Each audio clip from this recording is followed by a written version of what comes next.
2019 चे परिपत्रक रद्द झालेच पाहिजे, 2019 चे परिपत्रक रद्द झालेच पाहिजे। हम सब एक है, हम सब एक है, हम सब एक है। एक जुटीचा विजय असो, एक जुटीचा विजय असो। आज तुम्ही कलेक्टर ऑफिस समोर निदर्शन करताय, तुमच्या काय मागण्या काय आहेत? मागण्या म्हणजे जे 22 नोव्हेंबर 2019चं पत्रक आहे ते रद्द करावं, ते रद्द करावं अशी आमची मागणी आहे।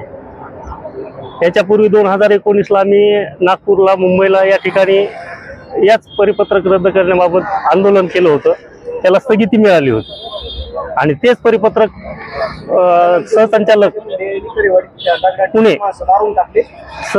पुणे यांनी 26 मार्च रोजी परत हे शासन परिपत्रक काढलेलं आहे। त्या संदर्भात आम्ही आज धरणे आंदोलन करत आहोत। परिपत्रक नेमकं आहे कशाचं आहे ते जिल्हा परिषदला हस्तांतरित करण्याबाबत आमचे जे स्टेट गव्हर्नमेंटचं जे आहे, जे काय जिल्हा विभाग जो आहे आमचा स्टेट गव्हर्नमेंटचा आहे, महाराष्ट्र शासनाचा आहे आणि तो हस्तांतरण करण्यासाठी जिल्हा परिषद वर्ग करा असं हे 26 मार्च परिपत्रक परत आणखी शासनाने काढलेलं आहे आणि ते रद्द करण्यासाठी आम्ही हे धरणे आंदोलन या ठिकाणी 3 केंद्र आहेत, जे की LSO जिल्हा म्हणजे प्रयोगशाळा वैज्ञानिक अधिकारी, आरोग्य सहाय्यक, आरोग्य कर्मचारी हे 3 केंद्र आहेत। जो कर्मचारी वर्ग आहे हा याची सेपरेट आस्थापना आहे आणि ती आम्हाला सेपरेट आस्थापना आमच्याकडेच विभाग विभागाकडे राहिली पाहिजे।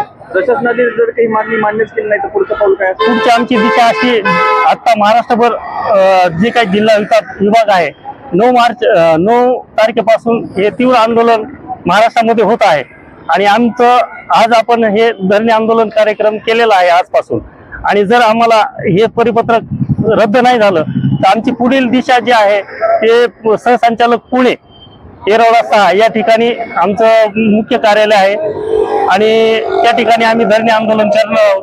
तिथून आम्हाला जर न्याय मिळाला नाही तर आम्ही मुंबई या ठिकाणी आझाद मैदानावर महाराष्ट्रभर तीव्र आंदोलन, महाराष्ट्रातले सर्व कर्मचारी जे आहेत, जी आमची कृती समिती, समन्वय समिती राहील, ती आम्ही एकत्रित आझाद मैदान मुंबई या ठिकाणी तीव्र आंदोलन करण्यात येईल असं आम्ही ठरवणार आहोत।